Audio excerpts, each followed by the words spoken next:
Do you feel like this is a Republican Party that is beholden to former President Donald Trump? Well, there's no question but that the Republican Party today is in the shadow of Donald Trump. He is the leader of the greatest portion of the Republican Party. It's a populist, I believe, demagogue portion of the party.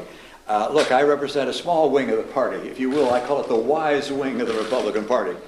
What's up, everybody? Major Retired Richard Ojeda here, and the Trump wing of the party talks about resentments of various kinds and getting even and settling scores and revisiting the 2020 election. But what are the policies for the future? Senator Mitt Romney of Utah announced that he was not going to run for re-election to the Senate. I don't believe we're going away. I think ultimately we'll see a resurgence and come back into leadership of the party. Romney is 76 years old and admitted that seeking another term wouldn't be an enjoyable experience. Every now and then, Mitt Romney will say something that makes sense, but we must never forget about some of his most outrageous stances on things. Look, my wing of the party talks about policy and about issues that will make a difference to the lives of the American people. The Trump wing of the party talks about resentments of various kind and getting even and settling scores and revisiting the 2020 election. What are the policies for the future? And my party is only going to be successful getting young people to vote for us if we're talking about the future. And that's not happening so far in that other wing. Remember his binders full of women comment during the presidential debate?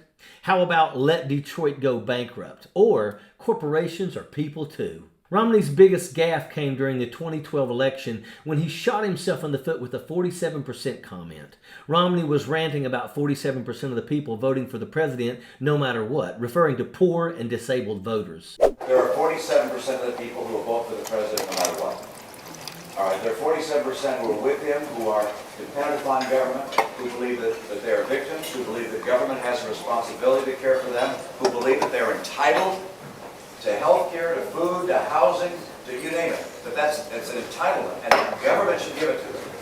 And they will vote for this president no matter what. Romney intended to tear into the poor and downtrodden in an open display of entitled arrogance. He described Obama-Biden voters as being dependent upon government and as victims who think the government has a responsibility to care for them. He continued his pathetic, hate-filled portrayal of folks on food stamps and Medicare as people who believe that they are entitled to health care, to food, to housing, to you name it. Instead of delivering on that, which would have been a home run for injustice and corporate greed, Romney fumbled the punchline and wound up being the laughingstock of the nation.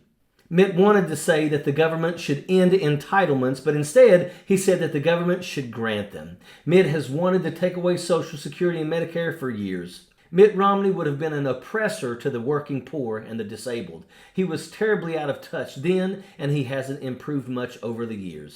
Mitt Romney was outclassed by President Obama in 2012, and it is a good thing that he wound up losing. Mitt will never achieve his dreams of glory now as he prepares to head out to pasture. Mitt Romney will have the best health coverage and retirement benefits available as he exits the stage. He will undoubtedly enjoy his golden years. Some could say that he's worked hard for it. The truth is that he has worked hard trying to take benefits and the American dream away from the very people that his Lord and Savior came here to help.